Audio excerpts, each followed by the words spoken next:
वज़ीर पंजाब मरीम नवाज शरीफ के साफ़ और म्यारी पानी की फराहमी के विज़न के तहत पंजाब साफ़ पानी अथॉरिटी ने सरगोदा डिवीज़न के अवाम के लिए बड़े मनसूबे का आगाज़ कर दिया। मनसूबे के पहले मरहले में खुशाब, बकर, मियाँ वाली के 3 अज़ला में मजमूई तौर पर 586 जदीद वाटर फिल्ट्रेशन प्लांट नस्ब किए जाएंगे। ये बात आज कमिश्नर सरगोदा डिवीज़न जहाज़ बवान की ज़ेर सदारत होने वाले एक आला सतही इजलास में बताएगी,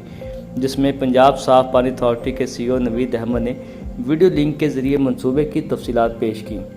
इजलास में deputy commissioner Sargodha captain Mohammad Waseem, director development Bilal Hasan, MD वासा Azizullah Khan, deputy commissioner Khushab Farwa Ahmad, deputy commissioner Mianwali Khalid Guraya, deputy commissioner Bhakkar Mohammad Ashraf और पंजाब साफ़ पानी अथॉरिटी के CEO नवीद अहमद ने वीडियो लिंक के ज़रिए शिरकत की।